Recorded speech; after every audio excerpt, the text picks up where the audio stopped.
안녕하세요.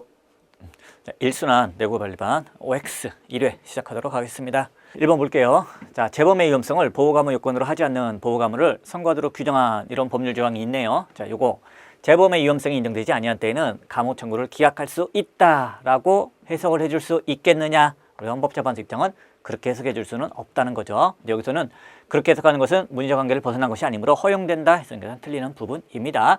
자, 법에서 재범의 위험성을 보호가무 요건으로 하지도 않고 그냥 다음 각 호에 해당하기만 하면 무조건 보호가무를 선고해라. 법에 그렇게 돼 있으면은 그 의미는 무조건 선고하라는 겁니다. 재범의 위험성이 없는데도 불구하고 몇몇 1호부터 몇 호, 2호, 3호, 4호에 해당하는 범죄이기만 하면은 무조건 보호가무를 선고해라. 법이 이렇게 돼 있기 때문에 이거를 아무리 합헌적으로 해석해 주려고 해도 이렇게는 해석해 줄 수 없다는 거예요. 재범의 위험성이 인정될 때만 보호가무를 선고하라는 거고, 위험성이 인정되지 아니할 때는 보호가무를 선고하지 않고 기각할 수 있다라고 해석해 줄 수 있지 않느냐? 그렇게는 해석해 줄 수 없다. 그렇게 만약 해석하게 되면은 문장의 의미, 문의적 한계를 넘어서는 것이다. 이게 이제 헌법재판소의 입장이었죠. 정반대로 얘기했으니까 이제 틀린 지문이 되겠습니다. 자, 다음으로 넘어갈게요. 자, 두 번째 문제입니다. 개정 법률이 전문 개정인 경우에는 기존 법률을 폐지하고 새로운 법률을 제정하는 것과 마찬가지. 그렇죠. 전부 개정하게 되면은 자, 국법 폐지, 자, 신법 제정이나 마찬가지입니다. 그래서 종전의 법률 부칙의 경과 규정도 시효된다. 이렇게 보는 것이 원칙이지만 특별한 사정이 있는 경우에는 그 효력이 상실되지 않는다고 보아야 한다는 것이 헌법재판소의 입장이다. 틀린 부분은 이것 때문에 틀린 거죠. 즉 헌법재판소의 입장은 자, 전부 개정하는 경우에 있어서는 원칙 예외 나누지 않아요. 그냥 하나밖에 없습니다. 결론이 하나밖에 없어요. 종전의 법률의 부칙 경과 규정은 시효된다. 예외 없습니다. 그게 그냥 끝이에요. 그게 헌법재판소의 입장입니다. 하지만 지금 여기처럼 얘기하는 거는 대법원의 입장인 거죠. 원칙적으로 부칙의 경과 규정, 종전 법률의 부칙 규정이 시효되겠지만은 예외가 있더라. 그래서 특별한 사정이 있는 경우에는 그 부칙이 살아있는 걸로 보겠다. 그 효력이 상실되지 않는다. 이렇게 보는 거는 대법원의 입장입니다. 근데 지금 헌법재판소의 입장이다. 이건 다시 틀린 지문이 되는 부분이죠. 이렇게 헌법재판소와 대법원이 서로 의견이 충돌하는 부분은 시험에도 자주 나오는 부분이고, 제일 중요하게 우리가 기억해둬야 될 부분은 이 입장이 헌법재판소의 입장이냐 아니면 대법원의 입장이냐, 이걸 정확히 구별하셔야 됩니다. 그렇죠? 그래서 요 내용을 갖다가 자, 종전의 법률 부칙의 경과 규정이 시효된다. 이렇게 끝나면은 이건 헌법재판소의 입장이 맞습니다. 그런데 여기처럼 종전의 법률 부칙의 경과 규정도 시효되는 것이 원칙이지만 예외가 있더라. 이렇게 얘기하면은 이건 이제 대법원의 입장이라는 거예요. 그래서 이제 이렇게 헌법재판소와 대법원이 부딪히는 경우는 헌법재판소의 입장이냐 아니면 대법원의 입장이냐, 요거 가지고 이제 정답이 갈려지게 나오는 부분입니다. 대법원의 입장을 지금 헌재 입장인 것처럼 얘기했으니까 틀린 지문이 되는 부분이죠. 자, 그 다음으로 넘어갈게요. 자, 세 번째 문제입니다. 자, 우리 헌법의 각 개별 규정 가운데 무엇이 헌법 제정 규정이고 무엇이 헌법 개정 규정인지를 구분하는 것이 가능하지 아니할 뿐만 아니라 각 개별 규정의 그 효력상의 차이를 인정해야 할 형식적인 이유를 찾을 수 없다. 헌법재판소 입장으로 맞는 내용이 되는 겁니다. 자, 그래서 보통 문제에서 헌법재판소 입장을 묻고자 할 때 또는 대법원의 입장을 묻고자 할 때, 즉 헌법재판소와 대법원이 서로 충돌하지 않는 부분에 있으면은 그냥 문제에서 다툼이 있는 경우 판례에 의할 것, 그렇게만 되어 있습니다. 하지만 헌법재판소와 대법원이 의견이 충돌한 부분은 반드시 문제에서 다툼이 있으면 헌법재판소 판례에 의할 것, 그냥 판례가 아니고 헌법재판소 판례에 의할 것이 나온다든지, 또는 아예 문제에서 이런 것이 헌법재판소의 입장이다, 또는 이렇게 보는 것이 대법원의 입장이다. 그래서 그냥 누구의 입장인지는 이제 구별해주게 나오고 있어요. 그런 게 특별한 게 없으면은 그냥 다 이제 헌법재판소는 대법원이 싸우지 않고 있구나, 판례 입장을 찾으면 되는구나, 이렇게 보시면 되는 부분이고요. 여기도 그냥 헌법재판소 입장만 그냥 찾으면 되는 부분입니다. 자, 맞는 내용이죠. 그래서 우리 헌법재판소는 뭐가 제정규범이고 뭐가 개정규범인지 헌법 1조에서 130조 가운데 구분할 수가 없다. 그리고 각 개별 규정 가운데 그 효력상의 차이도 인정할 수 없다. 이게 헌법재판소의 입장이라 맞는 부분이죠. 결국 29조 2항이 문제되는 부분이죠. 이중배상 금지 규정, 이 부분을 유언으로 어떻게 무효화시킬 수 있지 않느냐. 우리 헌법재판소 입장은 불가능하다. 이런 입장을 보여주고 있죠. 다음으로 넘어갈게요. 4번입니다. 자, 수도 이전에 관한 의사결정은 헌법 72조 국민투표의 대상이므로 대통령이 수도 이전에 관한 의사결정을 국민투표에 붙이지 아니하는 것은 국민이 가지는 헌법 72조 국민투표권을 침해하여 헌법에 위반된다. 틀리는 부분이에요. 72조 때문에 틀리는 부분입니다. 72조 때문에. 자, 수도 이전에 관한 의사결정은 헌법 72조 국민투표의 대상이다 라고 보는 재판관은 9명 중에 1명밖에 없었습니다. 자, 나머지 대다수의 재판관들은 자, 수도 이전에 관한 의사결정은 수도 이전이 곧 뭐다?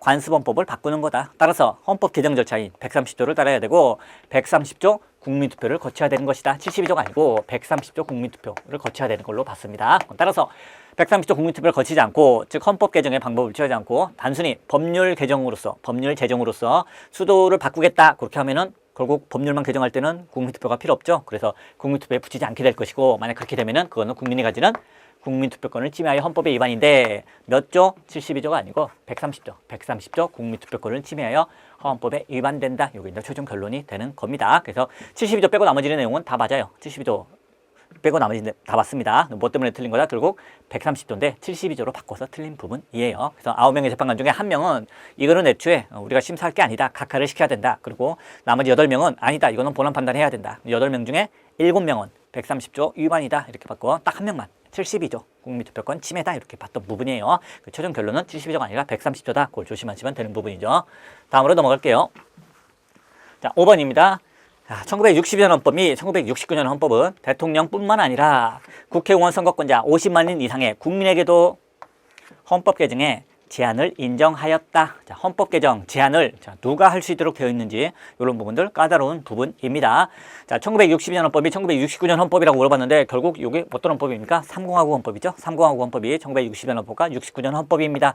자, 여기서 뒷부분 먼저 볼게요. 국회의원 선거권자 50만인 이상의 국민에게도 헌법 개정의 제한을 인정하였다. 이게 바로 국민 발안 제도죠. 국민 발안 제도는 국민 발안 이후 2차에서 6차까지가 인정이 됐습니다. 자, 2차에서 6차까지 인정이 됐다. 62년 헌법이 5차 개헌이고 69년 헌법이 6차 개헌이죠. 그러니까 5차, 6차, 2차에서 6차까지가 있었으니까 5차, 6차 때도 국민 발안 제도가 인정되었다. 그거 맞는 부분이에요. 하지만 앞부분이 틀린 겁니다.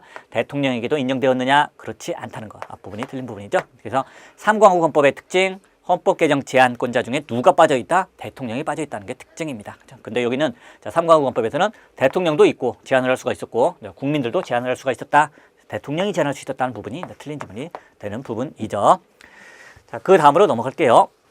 자, 6번입니다. 자, 대한민국 국적을 취득한 사실이 없는 외국인은 법무부 장관의 귀화 허가를 받아 대한민국 국적을 취득할 수 있으며 맞고요. 자, 그 다음에 법무부 장관이 귀화 허가를 한 때 대한민국 국적을 취득한다. 이 부분이 틀린 부분이죠. 법이 최근에 개정이 돼가지고 예전에는 귀화 허가를 받으면 바로 그때 국적을 줬는데 이제 그렇지 않습니다. 귀화 허가를 받자마자 국적을 취득하는 게 아니라 조금 뒤에 취득해요. 언제?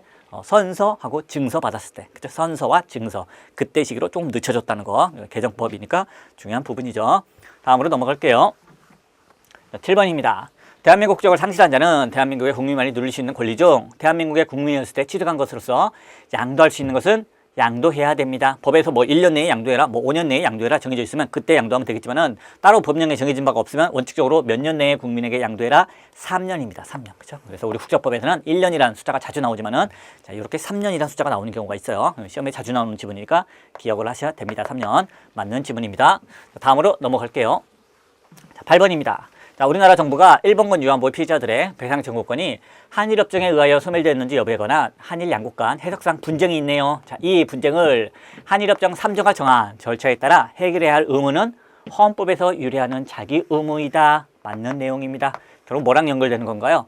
자, 정부가 외교부 장관, 정부가 해결 절차에 나아가지 않고 있습니다. 부작위를 하고 있네요. 자, 공권력 불행사. 이게 68조 1항 헌법소원 심판에 공권력의 불행사로서 헌법소원 심판의 대상이 될 수 있겠느냐. 자, 공권력 불행사로서 부작위가 헌법소원 심판의 대상이 되려면은 그 전제로서 자기 의무가 있어야 됩니다. 자기 의무가 있는데도 부작위하고 있을 때 그것이 공권력의 불행사거든요. 근데 자기 의무는 어느 때 인정되느냐? 헌법의 명령 규정이나 헌법 해석상 자기 의무가 인정되면은 그때는 해야 됩니다. 그때 안 하면은 그거는 공권력의 불행사로서 헌법 손실판의 대상이 되는 거예요. 근데 자, 요 사건에서 일본군 위안부 피해자들의 배상 청구권 그거 자, 해결하기 위해서 나아가야 되는데 한일협정 3조에 따라 그 해결 절차에 나아가지 아니한 거 그 부분은 헌법에 위반된다라고 결정이 나왔습니다. 본안 판단을 했네요. 당연히 적법 요건 단계에서 공권력의 불행사로 인정을 했던 부분입니다. 왜냐하면 이게 바로 헌법에서 유래하는 자기 의무로 인정을 했기 때문에 그래요. 그래서 정부가 해결 절차에 나아갈 의무는 헌법에서 나오는 의무가 맞다. 그걸 안 했으니까 이 부작위는 공권력의 불행사로서 헌법소원 심판의 대상이 된다. 그래서 본안에 들어가서 판단한 결과 이거는 재산권을 침해하는 것으로서 헌법에 위반된다. 단순한 재산권이 아니라 인간의 존엄과 가치에 직결되는 그런 매우 중요한 기본권이라고 봤던 부분이었죠. 요것과 똑같은 판례가 일본군 위안부 피해자들뿐 아니라 원폭 피해자들, 피폭 피해자들, 원폭 피해자들이 제기한 사건에서도 똑같은 결론이 나왔었습니다. 다음으로 넘어갈게요. 자, 9번입니다. 헌법 전문에 기재된 3일 정신은 우리나라 헌법의 연역적 이념적 기초로서 헌법이나 법률 해석에서의 해석 기준으로 작용하고 있다. 맞는 내용이죠. 자, 헌법 전문은 그죠? 매우 중요한 기초로서 헌법 법률 해석, 모든 법령을 해석할 때 그 기준이 되고 있습니다. 자, 그래서 그에 의하여 곧바로 국민의 개별적 기본권성을 도출해낼 수도 있다. 이 부분은 틀렸죠. 자, 헌법 전문이나 헌법의 기본 원리로부터 기본권은 나오지 않습니다. 기본권을 도출해낼 수 있다 해서 틀린 부분이죠. 자, 기본권이 나오지 않는다는 얘기는 곧 뭐랑 연결이 되는 겁니까? 그거 침해당했다고 해서 뭐 3일 정신 침해당했다고 해서 헌법 소원심판을 청구할 수 없다. 이렇게 연결되는 부분이죠. 다음으로 넘어갈게요. 자, 10번입니다. 국회 사무처 소속 공무원은 후임자가 임명될 때까지 그 직을 가진다라고 규정한 이런 법률 규정이 있네요. 자, 신뢰보호 원칙에 위배된다. 맞는 내용이죠. 그래서 자, 국회 사무처 소속 공무원들, 자, 이 공무원들은 자, 한번 딱 임명되는 순간에 내가 특별한 잘못하지 않으면 정년까지는 내가 근무하겠구나라고 믿고 있었습니다. 그런데 갑자기 전두환이 쿠데타 일으킨 다음에 야, 내 마음에 안 드는 애들은 내가 언제든지 다 잘라버리겠다. 법을 어떻게 만든다? 후임자가 임명할 때까지만 그 직을 가진다. 따라서 마음에 안 드는 애들이 있으면 그냥 후임자를 뽑아버립니다. 그럼 얘는 그냥 잘리는 거예요. 법을 이런 식으로 만들면은 그 공무원들의 신뢰를 침해하는 거죠. 그래서 신뢰보호 원칙에 위배된다. 맞는 내용입니다. 자, 동시에 이렇게 한 번 임명이 되면은 특별한 잘못이 없는 한 정년시까지 근무할 수 있다. 이게 바로 뭡니까? 신분 보장이죠. 직업공무원 제도의 핵심인 정치적 중립을 지켜라. 대신 신분 보장을 해주겠다. 자, 신분 보장을 깨트리는 거기 때문에 이거는 직업공무원 제도의 본질에도 반하는 부분입니다. 그래서 신뢰보호 원칙에 위배되고 직업공무원 제도의 본질에도 반하는 위헌으로 나왔던 법률 조항이죠. 자, 다음으로 넘어갈게요. 자, 11번입니다. 자, 신법이 피적용자에게 유리한 경우에는 원칙적으로 시혜적인 소급입법을 시혜적인 소급입법을 하여야 하므로 틀렸죠. 자, 원칙적으로 시혜적인 소급입법을 할 필요가 없습니다. 자, 시혜적인 소급입법을 할지 말지는 입법자 마음이에요. 자, 여기는 반대로 써 있고요. 그래서 입법자가 시혜적인 소급입법을 하지 않은 경우에는 그 판단이 정당화될 수 있는 특별한 사정이 인정되지 않는 한 헌법에 위반된다. 그렇지 않죠. 어디까지나. 자, 나중에 법을 유리하게 바꿨다 하더라도 자, 시혜적인 소급입법을 할지 말지는 국회 마음이에요. 다만 그게 꼭 해줘야 되는 건데 너무 심하다. 그러면 그때 이제 재량의 일탈로 그때 비로소 입법 재량을 넘어섰다. 그때 비로소 위헌이 될 수 있는 부분입니다. 헌법재판소가 자, 헌법 불합치 결정을 내리면서 1년 후까지 법을 개정하세요. 그랬는데 그 후에 1년 안에 법을 개정한 것까지는 좋았는데 헌법재판소 취지했더라. 자, 문제는 그렇게 개정한 법을 이 법 시행일 이후부터만 적용하겠다. 그러면 그때 비로소 이제 헌법재판소가 야, 우리가 헌법 불합치 결정을 내렸으면은 그 이후부터는 1년 후에 법을 만들었더라도 1년 전으로 소급은 해줘야 되는 거 아니냐. 그죠? 그때는 소급을 해줘야 돼요. 근데 이런 특별한 경우 아니고서는 원칙적으로 법을 유리하게 바꾼 다음에 해줄지 말지는 국회 마음이죠. 여기 정반대로 얘기하고 있으니까 틀리는 부분이 되겠습니다. 다음으로 넘어갈게요. 자, 12번입니다. 헌법 119조 2항에 규정된 경제주체 간의 조화를 통한 경제민주화의 이념은 경제 영역에서 정의로운 사회 질서를 형성하기 위하여 추구할 수 있는 국가 목표 맞죠? 자, 그리고 개인의 기본권을 제한하는 국가 행위를 정당화하는 헌법 규범은 아니다. 틀렸죠? 요게 동시에 경제 민주화는 개인의 기본권을 제한하는 국가 행위를 정당화할 수 있는 그런 하나의 규범이 됩니다. 여기 아니다 해서 이제 틀린 부분이 되는 부분이죠. 이것도 시험에 엄청 자주 나오는 지문이죠. 자, 그 다음으로 넘어갈게요. 자, 13번입니다. 임대한 토지를 유수토지로 규정하고 고율의 세금을 부과하고 있습니다. 즉 임대한 토지인데 임대한 토지를 사용하는 토지가 아니라 놀고 있는 토지로 봤네요. 이렇게 놀고 있는 토지로 보고 자, 너 땅에다가만 잔뜩 투기했구나. 너 세금 좀 많이 내야겠다. 그래서 이제 고율의 세금을 부과하는 겁니다. 자, 이렇게 되면은 토지 소유자와 임차인 사이에 자본의 자유로운 결합을 방해하기 때문에 개인과 기업의 경제상의 자유와 창의를 존중을 기본으로 하는 119조 1항이죠. 이런 헌법 경제 질서에 합치하지 않는다. 맞는 지문이 되겠습니다. 그죠? 그래서 이제 토지초과 이득세법이 전체가 다 위헌으로 결정되는데 그 중에 몇 개 핵심 조문들이 위헌. 그래서 법률 전체를 시행할 수 없다 해서 이제 법률 전부가 위헌 결정이 나왔는데 그 중에 하나가 이런 내용이었습니다. 임대한 토지는 놀고 있는 토지가 아니다. 그런데 임대한 토지를 놀고 있는 토지로 보고 세금 폭탄을 때리게 된다는 것은 헌법에 위반된다. 딱 결론 기억하시면 되는 부분이 되겠습니다. 다음으로 넘어갈게요. 자, 14번입니다. 자, 헌법 119조 2항은 국가가 경제 영역에서 실현해야 할 목표의 하나로서 적정한 소득의 분배를 들고 있습니다. 이로부터 반드시 소득에 대하여 누진세율에 따른 종합과세를 시행해야 할 구체적인 헌법적 의무가 조세입법자에게 부과되는 것으로 보아야 하므로 이것도 이제 시험에 자주 나오는 부분이죠. 자, 비록 헌법이 적정한 소득의 분배를 목표의 하나로 들고 있긴 합니다만은 이게 최우선적인 목표는 아니에요. 국민의 경제 성장이라든지 고용 안정 등등 뭐 적정한 소득의 분배, 자, 여러 가지 목표가 있고 그걸 조화롭게 그때그때 어디에 우선순위를 줄지는 입법자에게 재량이 인정되는 부분입니다. 따라서 결론적으로 적정한 소득의 분배라고 써있긴 하지만은 자, 이로부터 반드시 누진세를 채택해야 되는 헌법적 의무가 입법자에게 부과되는 것은 아니라는 겁니다. 그래서 금융소득에 대한 분리과세 제도를 도입하면서 누진세율을 적용하지 않았다 하더라도 헌법 위반은 아니다 이렇게 결론이 나오는 부분입니다. 근데 여기는 반대로 써 있죠. 그래서 자, 헌법에서 반드시 누진세를 만들어야만 되는 그런 헌법적 의무는 나오지 않는다 결론을 기억하시면 되겠습니다. 다음으로 넘어갈게요. 자, 15번입니다. 전례의 어떤 가족제도가 헌법 36조 1항이 요구하는 개인의 존엄과 양성평등에 반한다면 헌법 제9조를 근거로 그 헌법적 정당성을 주장할 수는 없다. 따라서 전례의 어떤 가족제도가 있었는데 그게 뭐 동성동본 금원제도라든지 호주제 이런 거였다. 그러면은 그거는 개인의 존엄과 양성평등에 반하죠. 36조 1항입니다. 그러면 아무리 전통문화 계승발전이라는 구조를 근거로 내민다 하더라도 헌법적 정당성을 주장할 수는 없다. 위헌으로 결정이 날 수밖에 없다는 겁니다. 맞는 지문으로 자주 시험에 등장하는 부분입니다. 뭐 어려운 부분은 아니고 그냥 맞는 지문으로 자주 나오는구나. 그 정도 체크하시면 되겠고요. 다음으로 넘어갈게요. 자, 16번입니다. 국가가 민족문화유산을 보호하자는 경우 이에 관한 헌법적 보호법익은 민족문화유산의 존속. 자, 그대로 놔두는 거. 자, 존속 그 자체를 보장하는 것이지만 민족문화유산의 훼손 등에 관한 가치보상, 보상이 있는지 여부도 이러한 헌법적 보호법과 직접적인 관련이 있다. 틀리는 부분입니다. 자, 어디까지나 자, 국가가 민족문화유산을 보호하고자 한다. 뭐 전통문화의 계승발전 이런 거에 대한 헌법적 보호법익은 존속 그 자체를 보장하는 것뿐입니다. 따라서 민족문화유산을 훼손 등에 관한 가치보상이 있는지 여부는 이런 보호법과 직접적인 관련이 없습니다. 있다 있으니까 틀린 거예요. 즉 문화재를 갖다가 훼손시킨 다음에 대신 돈 줬잖아, 충분히 줬잖아 이러면 됐지 이런 거 아니라는 겁니다. 뭔가 훼손하고 돈을 주는 거 그게 아니라 무조건 존속 문화재를 있는 그대로 보존해야 된다. 그게 이제 직접적인 보호법이 되는 부분이죠. 자, 다음으로 넘어갈게요. 자, 17번입니다. 자, 한일어업협정의 합의의사록은 한일어업협정과 일체를 이루는 것이므로 한일어업협정이 조약에 해당하는 이상 한일어업협정의 합의의사록도 조약에 해당한다. 그렇지 않죠? 이것도 뭐 결론만 딱 기억하시면 되는 거죠. 자, 한일어업협정은 조약이 맞습니다. 조약이 맞아요. 하지만 한일어업협정의 합의의사록은 조약이 아닙니다. 그래서 조약인 것과 조약이 아닌 것만 우리가 구별해서 보시면은 쉽게 골라낼 수 있는 부분이에요. 그래서 여기서는 뭐 두 개가 일체를 이루니까 둘 다 조약이다. 틀려. 한일어업협정만 조약이고 한일어업협정 합의의사록은 조약이 아니다. 왜냐하면 합의의사록은 서로 법적 구속력 있는 약속을 맺는 게 아니에요. 앞으로 우리가 한일어업협정을 맺을 건데 서로 그냥 좀 싸우지 말고 좀 한번 협력해서 잘 한번 멋있는 조약 한번 만들어 봅시다. 뭐 이런 내용만 들어있는 거에 불과한 겁니다. 립서비스만 잔뜩 들어있어요. 그래서 합의의사록은 조약이 아니다. 확실히 기억하시면 되겠습니다. 다음으로 넘어갈게요. 자, 18번입니다.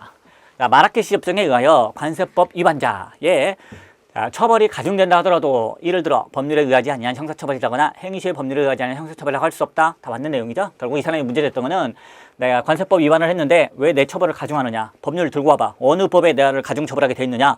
마라케시 협정에 그렇게 돼 있네요. 법률이 아니라 저런 거 가지고 나를 가중처벌하면 잘못된 거 아니냐? 잘못된 게 아니라는 거죠. 자, 마라케시 협정은 우리나라가 국회 동의를 얻어서 체결한 조약이기 때문에 국내 법률로 들어온 거예요. 따라서 마라케시 협정 가지고 가중처벌이 가능하다. 이런 내용이죠. 맞는 내용이죠. 자, 다음으로 넘어갈게요. 자, 19번입니다. 헌법상의 여러 통일 관련 조항들은 국가의 통일 의무를 선언한 것이므로 그로부터 국민 개개인의 통일에 대한 기본권, 특히 국가기관에 대하여 통일과 관련된 구체적인 행동을 요구하거나 일정을 행동할 수 있는 권리가 도출된다. 틀렸죠? 자, 헌법상의 여러 통일 관련 조항들, 뭐 평화통일의 원칙, 뭐 이런 헌법의 기본 원리 중에 하나입니다. 자, 이런 거는 기본권이 아니죠. 기본권 나오지도 않아요. 그래서 뭐 통일에 대한 기본권 나오지도 않습니다. 따라서 이렇게 뭐 구체적으로 뭘 해달라 요구할 수 있는 그런 권리 도출되지 않는다는 겁니다. 이건 뭐 국민주권의 원리에서도 마찬가지고 헌법상의 전문이나 또는 헌법의 기본 원리로부터 기본권은 나오지 않는다. 그걸 확실히 기억을 해주셔야 되는 부분이 되겠습니다. 도출된다 했으니까 틀리는 부분이에요. 자, 그 다음으로 넘어갈게요. 자, 20번입니다. 자, 국가보안법 제7조 찬양고문죄 그리고 제10조 불구직죄의 죄에 대해서 형사소송법상의 수사기간에 의한 피의자 구속기간 30일보다 20일이나 많은 50일을 인정한 것은 북한이 반국가 단체라는 점 그리고 국가보안법 위반죄의 경우는 증거 수집이 어렵다는 점을 고려한 것이므로 신체의 자유를 침해한 것으로는 볼 수 없다. 틀렸죠. 혼자 신체의 자유부터 비롯해서 구속을 오래 시키게 되면은 재판도 늦게 시작하니까 뭐 신속한 재판을 받을 권리라든지 그 밖에 뭐 무죄 추정의 원칙에 의해서 원래 불구속 수사, 불구속 재판이 원칙인데 그걸 또 깨트리는 거기 때문에 무죄 추정의 원칙에도 반하는 등 결론이 위헌입니다. 지금 합헌이다 얘기하고 있으니까 틀린 부분이에요. 틀린 부분입니다. 그래서 우리가 이제 기억해야 될 게 국가보안법 관련해서 여러 가지 사건들이 많이 올라왔는데 대부분이 합헌이거나 또는 이거는 자, 명백한 위험, 직접적인 명백한 위험이 있을 때만 한정적으로 적용되어야 하는 거 아니냐, 함부로 남용하지 말아야 되는 거 아니냐, 이렇게 해석한다면 합헌이다, 이런 식으로 단순 합헌 또는 한정 합헌으로 대부분이 끝났습니다. 그런데 이제 위헌으로 나온 게 딱 사건이 두 개 있죠. 그걸 우리가 기억해 두셔야 되는 부분이죠. 자, 하나가 바로 이렇게 찬양고문죄, 불거지죄, 이렇게 간단한 사건, 이렇게 간단한 사건인데도 구속을 50일이나 시킨다는 거는 인정할 수 없다. 이게 하나 위헌이 나왔고요. 또 하나 이렇게 뭐 찬양고문죄 이런 별거 아닌 죄인데 이걸 반복해서 저질렀다는 이유만으로 사형까지 선고하게 하는 것도 너무 심하다. 그 두 개만 위헌이 나왔던 부분이죠. 그 위헌 중에 하나 가지고 지금 문제를 낸 거고요. 여기는 합헌이다 얘기하고 있으니까 틀린 지문으로 골라내시면 되겠습니다. 자, 이상으로 OX 마치도록 하겠습니다. 수고 많으셨습니다.